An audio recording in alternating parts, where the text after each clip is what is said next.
নিজের ছেলেকে আব্বু এবং মেয়েকে আম্মু সম্বোধন করে ডাকা যাবে কিনা? কেউ আগে কখনো খারাপ কাজ করেছেন, এখন সেগুলো ছেড়ে দিলে কি জান্নাতে পাবে? মহিলারা কি কবরস্থানে যেতে পারবেন এবং কবর জিয়ারত করতে পারবেন? জান্নাতে আমার ওয়াইফকে কি আমি পাবো? আল্লাহ না করুন, আমি যদি জাহান্নামবাসী হই আর আমার স্ত্রী যদি জান্নাতবাসী হন, তাহলে আমার স্ত্রী কি অন্য কারোর হয়ে যাবে? এমন আমলের কথা বলেন যে আমল করলে আমার ওয়াইফ অন্য কারোর জন্য জায়েজ হবে না। পারফিউম ব্যবহার করা মহিলাদের জন্য হারাম, কিন্তু বাইরে যাওয়ার পর অনেকের ঘামের গন্ধ আসে, এটা অনেকের অসুবিধা হয়, সেক্ষেত্রে করণীয় কি? প্রত্যেক সালাতেই কি সানা পড়তে হবে নাকি শুরুতে একবার পড়লেই হবে? ইস্তেঞ্জার পর কি টিস্যু ব্যবহার করা বিরাত? আল্লাহ রাসূল সাল্লাল্লাহু আলাইহি ওয়াসাল্লাম তো টিস্যু ব্যবহার করেন। স্বামীকে খুশি করার জন্য ফর্সা হওয়ার ক্রিম ব্যবহার করা যাবে কিনা? মৃত ব্যক্তির লাশ, বিশেষ করে মহিলার লাশকে ভিডিও কনফারেন্সের মাধ্যমে দূর দূরান্তের আত্মীয় স্বজনকে দেখানো যাবে? ওযু ছাড়া নাপাক অবস্থায় সালাম দিলে কি সওয়াব পাওয়া যাবে? খাওয়ার সময় সালাম দেওয়া যাবে কিনা? নামাজ অবস্থায় ওযু চলে যেতে চায়, এমন অবস্থায় ওযু আটকিয়ে রেখে নামাজ আদায় করা যাবে কি? 4 রাকাত নামাজের বদলে 3 রাকাত পরে সালাম ফিরালে কি করণীয়? এটা পরে মনে পড়েছে। ছোট বাচ্চার প্রসাব গায়ে লাগলে কি নামাজ হবে? অমুসলিমদের সালাম দেওয়া যাবে কিনা? ওযু নষ্ট হয়ে গেলে আবার ওযু করে মোজার উপর মাসা করলে কি হবে? বংশের কেউ যদি সুসাইড করে মারা যায়, তার জন্য পরিবারের এবং বংশের অনেকে জাহান্নামে যাবে, কথাটা কি সত্য? আর যারা সুইসাইড করবে তারা কি কখনো জান্নাতে যেতে পারবে না? মানুষের নামে মিথ্যা অপবাদ দেওয়া সম্পর্কে ইসলাম কি বলে? দাঁড়িয়ে পেশাব করলে কি গোসল করা ব্যতীত নামাজ হবে না? আর বিলম্ব না করে চলুন আমরা প্রবেশ করি আপনাদের প্রশ্নগুলোর উত্তর দেওয়ার পালায়। আমি প্রথমে দেখতে পাচ্ছি নুসরাত কবির উর্মি, আপনি লিখেছেন অজুর পরে ভেসলিন, গ্লিসারিন ইত্যাদি ব্যবহার করলে অজু বা নামাজের কোনো ক্ষতি হবে কি? না, অজু বা সালাত ভঙ্গের সুনির্দিষ্ট কারণ আছে, সেই কারণগুলো না পাওয়া গেলে অজু বা সালাত ভঙ্গ হবে না। বিধায় ভেসলিন বা গ্লিসারিন ইত্যাদি ব্যবহার করলে অজু নষ্ট হবে না, সালাতেও কোনো অসুবিধা হবে না, কারণ এগুলোর ফলে অজু ভঙ্গের কোনো কারণ পাওয়া যায় না। অজু ভঙ্গের মৌলিক কারণ হলো শরীর থেকে যদি নাপাক বের হয় বা নাপাক বের হওয়ার মতো যথেষ্ট সম্ভাবনা তৈরি হয়, তাহলে সেক্ষেত্রে অজু ভঙ্গ হয়। এছাড়া সাধারণত অজু ভঙ্গ হয় না। অতএব ভ্যাসলিন, গ্লিসারিন ইত্যাদি আপনি ব্যবহার করেছেন, কোনো নাপাক বের হয়নি আপনার শরীর থেকে, বিধায় অজু ভঙ্গ হবে না। আবির হোসেন, আপনি লিখেছেন জান্নাতে আমার ওয়াইফকে কি আমি পাবো? আল্লাহ না করুন, আমি যদি জাহান্নামবাসী হই আর আমার স্ত্রী যদি জান্নাতবাসী হন, তাহলে আমার স্ত্রী কি অন্য কারোর হয়ে যাবে? এমন আমলের কথা বলেন যে আমল করলে আমার ওয়াইফ অন্য কারোর জন্য জায়েজ হবে না। দেখুন ভাই আবির, স্বামী স্ত্রী পরস্পরের প্রতি ভালোবাসা থেকে আমরা এই ধরনের প্রশ্ন করে থাকি, কিন্তু আমাদের মনে রাখতে হবে যে এই দুনিয়ার ভালোবাসা, এই দুনিয়ার মমতা, এগুলো আমাদের এখন অনেক বড় মনে হচ্ছে আমাদের কাছে। কিয়ামত সম্পর্কে আল্লাহ তাআলা বলেছেন যে ইন্না জালজালাতাস সাআতি শাইউন আযীম ইয়াওমা তারাউনাহা তাযহালু কুল্লু মুরজিআতিন আম্মা আরদাআত। মহাপ্রলয় যে হবে, কিয়ামত বা আপনার হিসাব দিবস তো অনেক পরে, সেটির যে সূচনা হবে মহাপ্রলয়ের মাধ্যমে, সেই মহাপ্রলয় সম্পর্কে আল্লাহ তাআলা বলেছেন এটা বিশাল বড় একটা বিষয় হবে। এত বড় বিষয় হবে যে দুগ্ধদানকারিণী মা নিজের দুধ দেওয়া সন্তান কথা ভুলে যাবেন এর ভয়াবহতায়, এবং গর্ভধারণকারী মার গর্ভে সন্তান আছে সে কথা ভুলে যাবেন ভয়াবহতার কারণে। মানে ভয়াবহতার কোন পর্যায়ে চলে যাবে, এইসব ভালোবাসা এগুলো গৌণ হয়ে যাবে তখন যদি ওই পরিস্থিতির মুখোমুখি আমরা পড়ি। তো সেজন্য আমরা ওই পরিস্থিতির কথা আঁচ করতে না পারার কারণে আমাদের কাছে আমাদের ভালোবাসাটা বড় হচ্ছে বা বড় করে আমরা দেখছি। এই কথা বলার উদ্দেশ্য হলো যে আমরা যারা চিন্তা করছি যে একসাথে থাকার ব্যবস্থা হোক, সেটা আমরা করি, তো এর চাইতে বেশি আমাদের চিন্তা করা উচিত যেন আমি জাহান্নামে না যাই। আমার আল্লাহ না করুক জাহান্নামের ফয়সালা যদি হয়, তাহলে সেক্ষেত্রে একসাথে থাকা না থাকা এগুলো আমার মাথায় আসবে না, এগুলোর চেয়ে অনেক বড় বিষয় ঘটে যাবে। বিধায় আমাদের চেষ্টা থাকা উচিত জান্নাতে যাওয়ার। আর হ্যাঁ, এটাই হলো একমাত্র উপায় যে আপনারা উভয় জান্নাতে যাওয়ার মতো কাজ অব্যাহতভাবে করতে থাকবেন, জাহান্নাম থেকে মুক্ত থাকার কাজগুলো করতে থাকবেন, অর্থাৎ উভয় যাতে জান্নাতে যান সেই চেষ্টা করতে থাকবেন। এটাই হলো একমাত্র আমল। এর মাধ্যমে ইনশাআল্লাহ বিদিনিল্লাহ আল্লাহ তাআলা আপনাদের উভয়কে সেখানে সম্মিলন ঘটাবেন। এর বাইরে স্বামী স্ত্রী একজন জাহান্নামে গেলে আরেকজন জান্নাতে গেলে তার কি হবে, তার অন্য কারোর হয়ে যাবেন কিনা তিনি, এ বিষয়ে কোরআন হাদিসে আলাদা করে কোনো কিছু বলা নেই। এর প্রকৃত স্বরূপ কি হবে সেটা একমাত্র আল্লাহ রাব্বুল আলামিন ভালো জানেন। আলামুল গায়েবের বিষয়, অদৃশ্যের জগতের বিষয় কি হবে না হবে আমরা ধারণা করে কোনো কথা বলতে পারি না।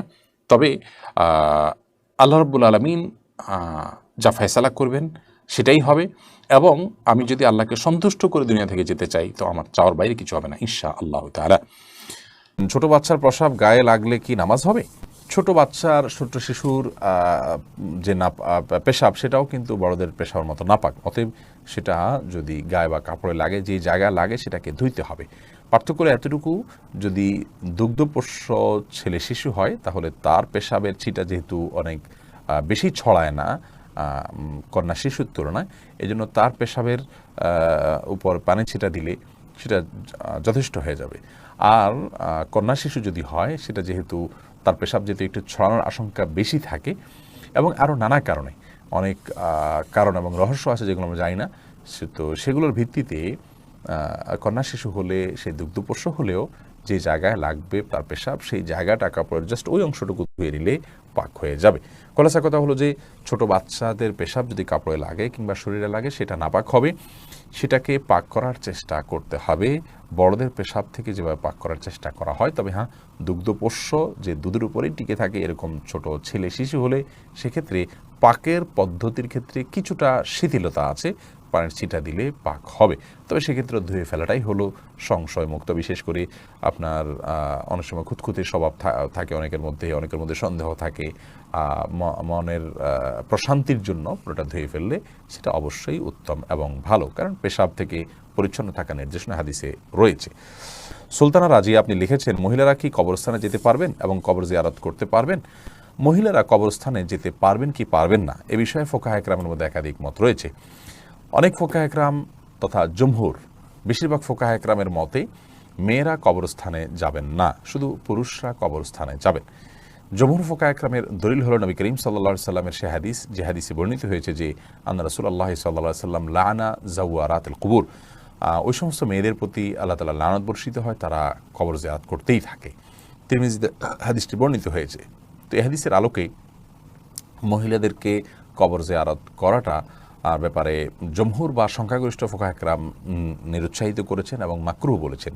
এর আরও নানা কারণ তারা উল্লেখ করে থাকেন, যে তারা অনেক বেশি আবেগপ্রবণ হয়ে থাকেন, সেখানে ভেঙে পড়বেন এবং তুলনামূলকভাবে পুরুষদের চাইতে আবেগপ্রবণ হওয়ার কারণে সেখানে অনভিপ্রেত কোনো পরিস্থিতির তৈরি হতে পারে। তাছাড়া কবরস্থানে গ্যাদারিং থাকে পুরুষদের অনেক বেশি, সেখানে তারা গেলে তাদের প্রাইভেসি লঙ্ঘন হতে পারে। এই জাতীয় আরও অনেক কারণের ভিত্তিতে মহিলাদের কবর জিয়ারতের ব্যাপারে জমহুর বা সংখ্যাগরিষ্ঠ উলামারা নিরুৎসাহিত করেন। ফোকাহে আহনাফ এর বিশুদ্ধ মত অনুযায়ী, ফতোয়া অনুযায়ী মেয়েরা কবর জিয়ারত করতে পারবে। পুরুষদের জন্য কবর জিয়ারত করা মুস্তাহাব, মেয়েদের জন্য কবর জিয়ারত করাটাকেও তারা মুস্তাহাব বলেন। এবং যে হাদিসে কবর জিয়ারতকারী নারীদের প্রতি লানত এবং অভিশাপের কথা বর্ণিত আছে, তার জবাবে তারা বলেন যে সেখানে আসলে হাদিসের ভাষ্যটা হলো জাওয়ারাতুল কুবুর, অর্থাৎ যারা কবরস্থান জিয়ারত করতেই থাকে, ওখানে পড়ে থাকে অনেক বেশি, তাদের প্রতি এই ভৎসনা এসেছে। কিন্তু মাঝে মধ্যে কবর জিয়ারতকারী যারা, তাদের জন্য এটি প্রযোজ্য নয়। অতএব কোনো নারী যদি নিজেকে নিয়ন্ত্রণ করতে পারেন, সেখানে গিয়ে তিনি ভেঙে পড়বেন না, কোনো অনভিপ্রেত পরিবেশ তৈরি হবে না, এরকমটি তিনি নিশ্চিত করতে পারেন, নিজের প্রতি সে আস্থা থাকে, তাহলে সেক্ষেত্রে তিনি সেটি করতে পারেন এবং কবর জিয়ারত করাতে অসুবিধা হবে না ইনশাআল্লাহ বিইذনিল্লাহ। এরপর আশিক রহমান আপনি লিখেছেন, মৃত ব্যক্তির লাশ, বিশেষ করে মহিলার লাশকে ভিডিও কনফারেন্সের মাধ্যমে দূর দূরান্তের আত্মীয় স্বজনকে দেখানো যাবে? মৃত ব্যক্তির লাশ যদি নিজের কোনো আত্মীয় স্বজনকে দেখান দূরের, আর মৃত ব্যক্তি মহিলা হয়, যাকে দেখাচ্ছেন তিনি যদি তার মাহারাম হয়, তাহলে দেখালে গুনাহ হবে না।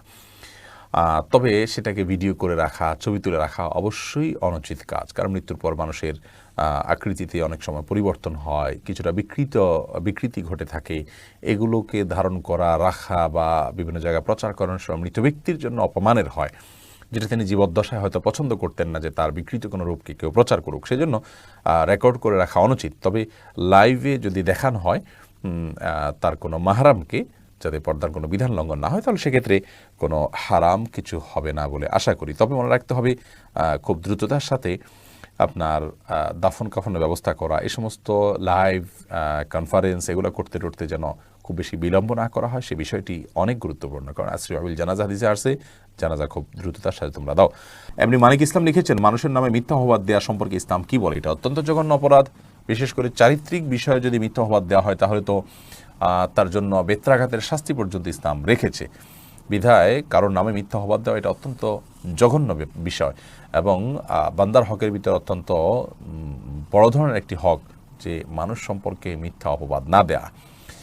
যদি এটা করে কেউ, তাহলে তিনি কবিরা গুনাহে লিপ্ত হলেন এবং জাহান্নামে পতিত হওয়ার মতো শাস্তি উপযুক্ত হলেন। আল্লাহ তাআলা আমাদেরকে হেফাজত করেন। আলাউদ্দিন ফারাবি আপনি লিখেছেন, ইস্তেঞ্জার পর কি টিস্যু ব্যবহার করা বিদআত? আল্লাহ রাসূল সাল্লাল্লাহু আলাইহি ওয়াসাল্লাম তো টিস্যু ব্যবহার করেন। দেখুন,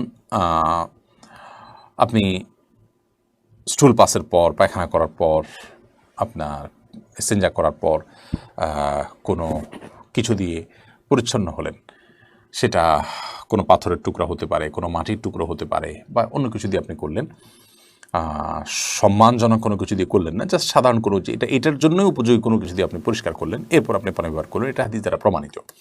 অতএব সেটা আপনার ঢিলাই হইতে হবে, অর্থাৎ মাটির চাকাই হতে হবে, কিংবা পাথরের কুচি টুকরাই হতে হবে, এটা বাধ্যতামূলক না। টিস্যু নবী সাল্লাল্লাহু আলাইহি ওয়াসাল্লাম ব্যবহার করেনি, নবী করিম সাল্লাল্লাহু আলাইহি ওয়াসাল্লাম তো এই কাপড়ও ব্যবহার করেনি, তার সময় তো এই সুতা এই কাপড় ছিল না। নবী করিম সাল্লাল্লাহু আলাইহি ওয়াসাল্লাম তো চশমা ব্যবহার করেনি, তার সময় এটা ছিল না।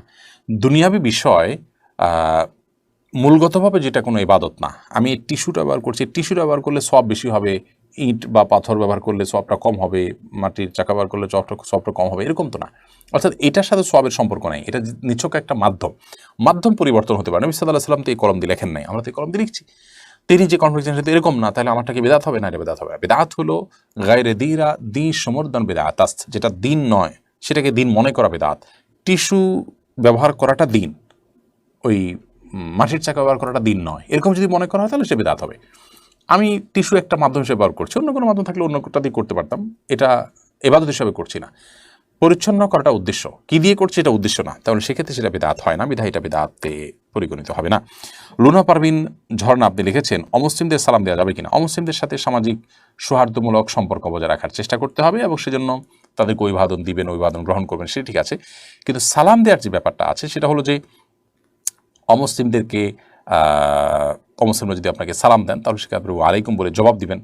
আর আগ বেড়ে তাদেরকে আপনি যত রকমের অভিবাদন আছে, সামাজিক অভিবাদন, গুড মর্নিং, গুড ইভিনিং ইত্যাদি ইত্যাদি, স্বাগতম, অন্য যা যা আছে প্রচলিত সেগুলো আপনি তাদেরকে বলবেন। কিন্তু সালাম যেটা আল্লাহ তাআলার গুণবাচক নাম, সেটা তাদেরকে নিবেদন করবেন না, কারণ তারা আল্লাহ প্রতি বিশ্বাস রাখেন না। তাছাড়া আপনি সালামের মাধ্যমে যে আল্লাহ তাআলার কাছে শান্তি কামনা করছেন, সে আল্লাহ তো তিনি নিজে বিশ্বাসই করেন না, তিনি যা বিশ্বাস করেন না সেটা তার উপরে আরোপ করে দেওয়া, এটা কখনো ন্যায্যতা হতে পারে না। সেজন্য সালাম আকবরি নয়, বরং তারা যদি সালাম দেন তাহলে আপনি ওয়ালাইকুম বলে জবাব দিবেন। আর এছাড়া সামাজিক সৌহার্দ্যপূর্ণ যে কোনো অভিবাদন, সাধারণ অভিবাদনগুলো তাদের সাথে বিনিময় করা যেতে পারে। এরপরে মোহাম্মদ আরাদ আবদুল্লাহ আপনি জানতে চেয়েছেন, দাঁড়িয়ে পেশাব করলে কি গোসল করা ব্যতীত নামাজ হবে না? না, দাঁড়িয়ে পেশাব করলে যে গোসল করতে হবে এমনটি বাধ্যতামূলক নয়, বরং দাঁড়িয়ে পেশাব করার পরও আপনি গোসল ছাড়া নামাজ আদায় করতে পারেন। দাঁড়িয়ে পেশাব করতে গেলে যদি আপনার শরীরে কোথাও ছিটে ফোঁটা লাগে বা পেশাব লেগে যায়, সেই জায়গাটা আপনি ধুয়ে ফেলবেন, ধুয়ে আপনি সালাত আদায় করতে পারবেন। আর দাঁড়িয়ে পেশাব করাটা অনুচিত, অনুত্তম, ভালো নয়, মাকরুহ কাজ। নবী করিম সাল্লাল্লাহু আলাইহি ওয়াসাল্লাম সচরাচর দাঁড়িয়ে পেশাব করতেন না। এরপরে আরফাতুন নাহার মুন্নি আপনি লিখেছেন, বংশের কেউ যদি সুসাইড করে মারা যায় তার জন্য পরিবারের এবং বংশের অনেকে জাহান্নামে যাবে, কথাটা কি সত্য? আর যারা সুইসাইড করবে তারা কি কখনো জান্নাতে যেতে পারবে না? অবশ্যই পারবে, যদি আল্লাহ তাআলা তাদেরকে মাফ করেন। তবে সুইসাইড করাটা গুনাহ, কবিরা গুনাহ, অপরাধ কর্ম করতে করতে মারা গেলেন, এই বিষয়টি অত্যন্ত জঘন্য এবং গর্হিত, আল্লাহ চাইলে তাকে মাফ করতে পারেন। আর কেউ সুইসাইড করে মারা গেলে তার পরিবারে কেউ জান্নাতে যাবে না, সবাই জাহান্নামে যাবে, এটি একেবারেই অনর্থক কথা। কারণ আল্লাহ তাআলা কোরআনে কারীমে বলেছেন, ওয়া আল্লা তাজিরু ওয়াজিরাতুন ভিজরা উখরা, একজনের পাপের বোঝা অন্যজন কখনো বহন করবে না, আল্লাহ তাআলা এটি কাউকে চাপিয়ে দেন না, বিধায় এই কথা সত্য নয়। ওমর ফারুক আপনি লিখেছেন, অজু নষ্ট হয়ে গেলে আবার অজু করে মোজার উপর মাসা করলে কি হবে?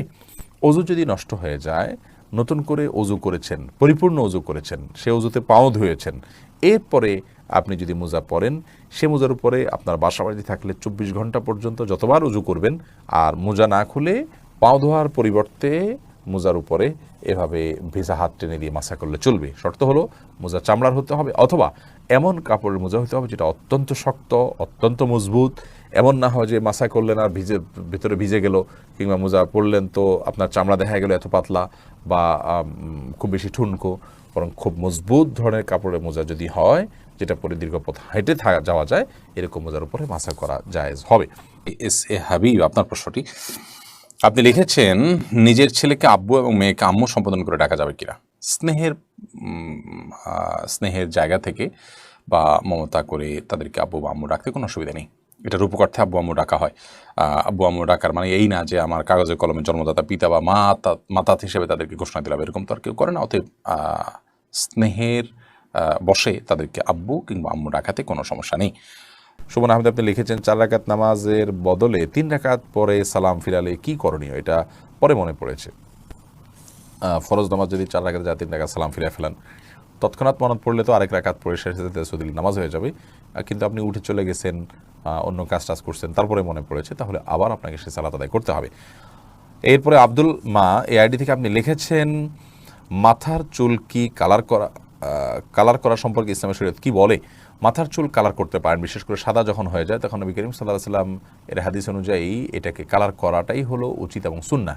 তিনি বলেছেন, ইয়াহুদিরা সাদা চুল রাখে, তোমরা এটাকে কালার করবে, ওয়াজান্নিবুস সাওয়াদ, তবে তোমরা কালো কালার থেকে বিরত থাকবে। অতএব মেহেদি বা এই জাতীয় কোনো ন্যাচারাল কোনো কিছু যদি আপনি কালার করতে পারেন সেটা সুন্নাহ। নাইমা সুলতানা আপনি লিখেছেন, অজু করার পর সাবান ব্যবহার করলে অজু হয় কিনা? অজু হবে, কোনো অসুবিধা নেই, সাবানের ব্যবহার করলে অজু ভঙ্গের কোনো কারণ হয় না। শেখ আফরোজা নিজম আপনি লিখেছেন, কেউ আগে কখনো খারাপ কাজ করেছেন, এখন সেগুলো ছেড়ে দিলে কি জান্নাতে পাবে? অবশ্যই সেগুলো ছেড়ে দিয়ে সেগুলোর জন্য যদি আল্লাহর কাছে মাপ চান, তওবা করেন, ইনশাআল্লাহ বিদিনিল্লাহ আপনি তার মধ্যে দিয়ে তিনি জান্নাতে যেতে পারেন। হারুন রশিদ লিখেছেন, বিবাহের পূর্বে উভয়ের সম্মতিতে শারীরিক সম্পর্কের বিধান কি? বিবাহের পূর্বে যদি উভয়ের সম্মতিতে শারীরিক সম্পর্ক করেন তবুও সেটি হারাম হবে, গুনাহ হবে। বিবাহের কথা পাকাপাকি হোক অথবা বিবাহের ওয়াদা একে অন্য থেকে হোক কিংবা না হোক, সর্বাবস্থায় বিবাহ বহির্ভূত শারীরিক সম্পর্ককে বা সব ধরনের নারী পুরুষের বেগার নারী পুরুষের সম্পর্ককে ইসলাম পরিপূর্ণ হারাম করেছে। এটি জেনা, এবং এই জেনা জাহান্নামে পতিত হওয়ার মতো একটি শাস্তি, কবিরা গুনাহ একটি শাস্তি। মেরাজের নবী করিম সাল্লাল্লাহু আলাইহি ওয়াসাল্লাম যে অপরাধগুলোর শাস্তি দেখানো হয়েছে সেরকম একটি অপরাধ হলো জেনা। বিধায় আল্লাহ তাআলা আমাদেরকে মাফ করুক, বৈবাহিক সম্পর্ক ছাড়া এটি জায়েজ নয়, হারাম। শাহিন আলম লিখেছেন, পারফিউম ব্যবহার করা বৈধ হবে কি? পারফিউম ব্যবহার করা বৈধ। পারফিউমে যে অ্যালকোহল আছে সেই অ্যালকোহলের কারণে অনেক ওলামা ইকরাম নাজায়েজ বলেন, তবে অ্যালকোহল ছাড়া অনেক পারফিউম আছে সেগুলো তো অবশ্যই জায়েজ হবে। আর অ্যালকোহল থাকলেও নাজায়েজ হবে যে সেটি নিশ্চিত নয়, অনেকের মতে নাজায়েজ হবে, অনেকের মতে জায়েজ হবে, কারণ অ্যালকোহল পান করা হারাম হলেও সেটি কাপড় চোপড় লাগলে যে নাপাক হয়ে যাবে ব্যাপারটা সেরকম নয়। এটা নিয়ে যথেষ্ট মতপার্থক্য আছে।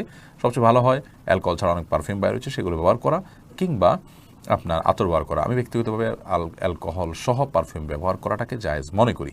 অ্যাঞ্জেল রুমি আপনি লিখেছেন, চোখে কাজল বা আইলাইনার ব্যবহার করে নামাজ পড়লে নামাজ হবে কিনা? নামাজ হয়ে যাবে।